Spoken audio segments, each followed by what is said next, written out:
పర్యటన చేశారు. ఆ పర్యటనలో జై అమరావతి అని అన్నారు. తర్వాత జై ఆంధ్రప్రదేశ్ ఎలా చూడాలి? ఎవరు జై ఆంధ్ర? జై ఆంధ్రప్రదేశ్ అనమాట. కాదు సార్, మీకు మన దురదృష్టం ఆంధ్ర వాళ్ళకి ఏంటంటే ఏ భావన ఉందో ఎవరికి తెలియదండి. ఇక్కడ నాకు నిజంగా తెలంగాణ ప్రజలను చూస్తే ఎందుకు ముచ్చటేస్తుంటే తెలంగాణ అనే భావన ఉంటుంది.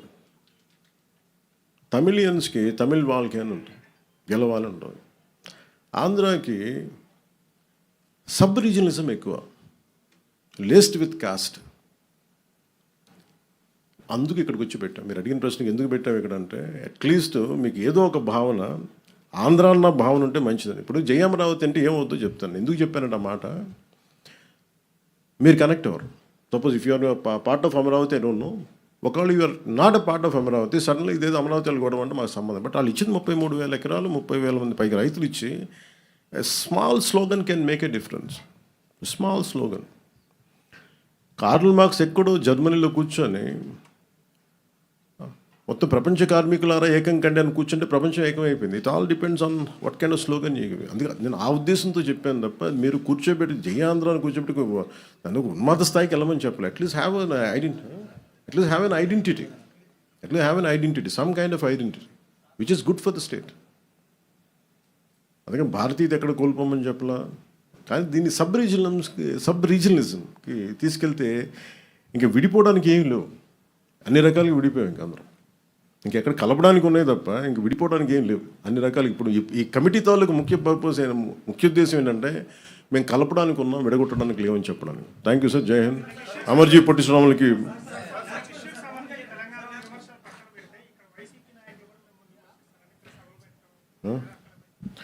వాళ్ళు ఇలాంటి సభలు పెట్టకపోతే కదండి వాళ్ళు ఇక్కడ దాకా 11కి వచ్చారు. అలా అంటే వైసీపీకి రిపీటెడ్ చెప్తున్నా, వీళ్ళు రౌడీజం చేస్తాం, గుండాగర్దీ చేస్తాం, భయపెట్టేస్తాం, నరికేస్తాం అంటే వీటికి భయపడే వాళ్ళందరూ ఇంతమంది పాలిటిక్స్కి ఎందుకు వస్తారండి? ఆడబిడ్డలు ఎందుకు పాలిటిక్స్కి వస్తారు?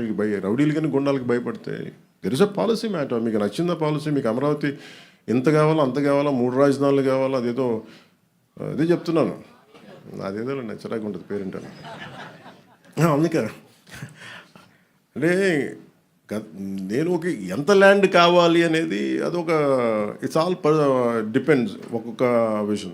సో ఫైనల్లీ 2014లో ఒక డెసిషన్ తీసుకున్నారు. 30,000 ఎకరాలు 33,000 ఎకరాలతో క్యాపిటల్ చేద్దామని చేశారు.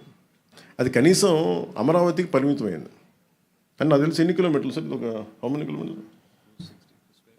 ఓకే, ఒక అమరావతి వరకు తీసుకుని ఒక 33,000 ఎకరాలు అనుకుంది. ఇప్పుడు ఆయన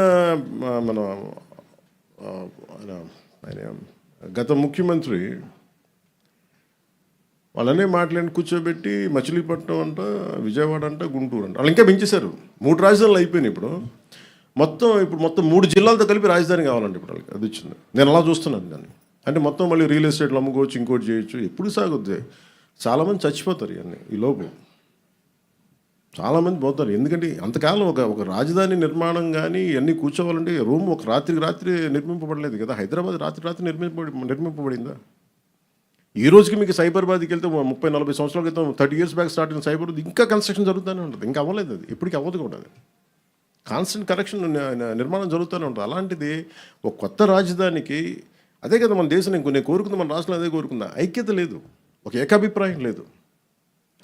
ఇది నాకు ఒక అభిప్రాయం ఉంటుంది.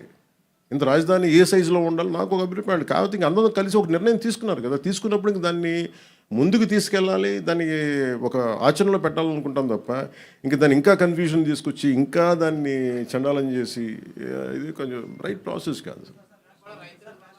మీది last question sir. Thank you sir.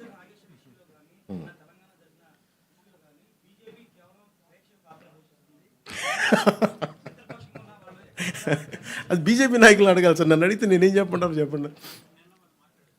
మాట్లాడారు సార్, చెప్తున్నారు కదా. నాకు నిజంగా చెప్పాలని నాకు ఈచ్ పార్టీ కొన్ని సెన్సిటివిటీస్ ఉంటాయి, అది మనం అర్థం చేసుకోవాలి. అంటే నిజంగా అందరూ అంత నిర్భయంగానూ ఉంటే సార్ సమాజం వేరుగా ఉండేది కదా. మేబీ ఎవరి సెన్సిటివిటీస్ వాళ్ళకు ఉంటుంది, మనం అర్థం చేసుకుంటే ముందుకు వెళ్తాం. Thank you sir. జై హింద్ సార్.